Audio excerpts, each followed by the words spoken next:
Private sector के अंदर। आपका क्या कहना है इसके?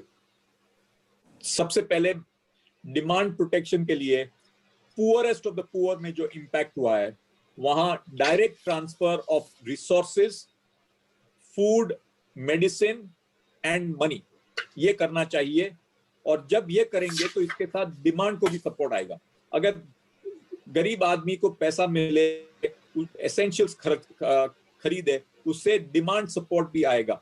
हमारी सबसे बड़ी चैलेंज है to get the poor supported and through that we will create consumption demand also. नहीं, वो तो तभी होगा ना उदय। तो सवाल ये कि पहले पिछले साल जो है रूरल डिमांड इतनी थी, उसके ऊपर इम्पैक्ट नहीं पड़ा था।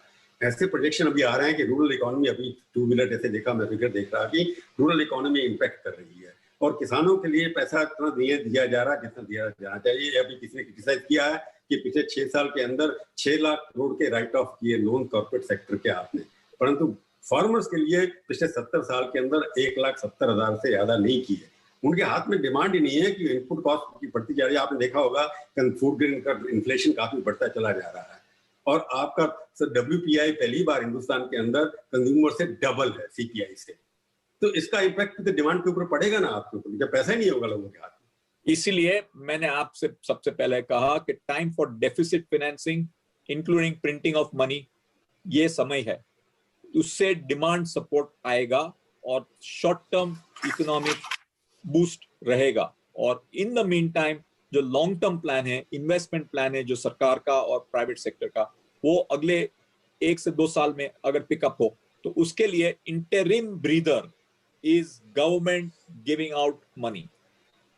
फिर उधर एक बार बताओ, फार्मर्स को डिस्पाइट इट प्रायोरिटी सेक्टर है, रिलक्टेंट क्यों है आप लोग पैसा देने के अंदर, लोन देने में? फार्मर्स के लिए लोन बैंक को दे रही है और आई थिंक उसमें कुछ भी दिक्कत नहीं है और फार्मर्स आर गेटिंग फंडेड।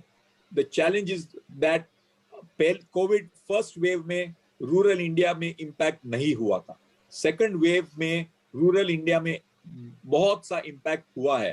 तो ये समय रूरल इंडिया की पोजीशन कोविड 1.0 से अलग है, इसीलिए सपोर्ट चाहिए और बेस्ट सपोर्ट इज डायरेक्ट।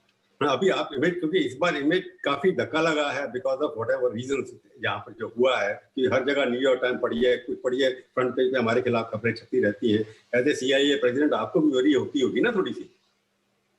सो प्रभु जी से पहले इमेज इंप्रूव करने के लिए सबसे पहले रियलिटी पे फोकस करना चाहिए और रियलिटी इंप्रूव करे तो इमेज इंप्रूव होगी। डिनायल मूड में नहीं होना चाहिए, जैसे डिनायल मोड में हम लोग चाहते हैं, उसमें नहीं होना चाहिए ना। मेरे हिसाब से ये टाइम क्रिटिसिज्म का नहीं है, ये टाइम साथ में काम करना और आगे देखना है।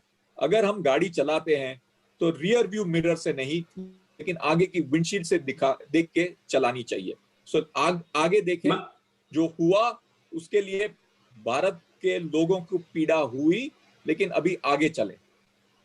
मैं आपसे 2 आखिरी सवाल पूछना चाहता हूँ, क्योंकि जैसे GST का मामला, GST रिकॉर्ड कलेक्शन हुआ आपका पिछले साल, तो अभी अगली बार तो पता नहीं कैसे होगा, पता नहीं इसका तो एस्टिमेट क्या है, पर लगता नहीं है स्टेट्स को जो 5 साल का एग्रीमेंट था कि उनकी ग्रोथ होगी 14% GST डिस्ट्रीब्यूशन में, 2022 में वो खत्म हो जाएगा। 2022 के बाद स्टेट्स के पास पैसा नहीं होगा, तो स्टेट के पास स्पेंड करने के लिए आपको लगता नहीं कि GST सिस्टम कोविड की वजह से जो एक स्ट्रक्चर बना था, एक आर्किटेक्चर बना था, वो कोलैप्स हो जाएगा?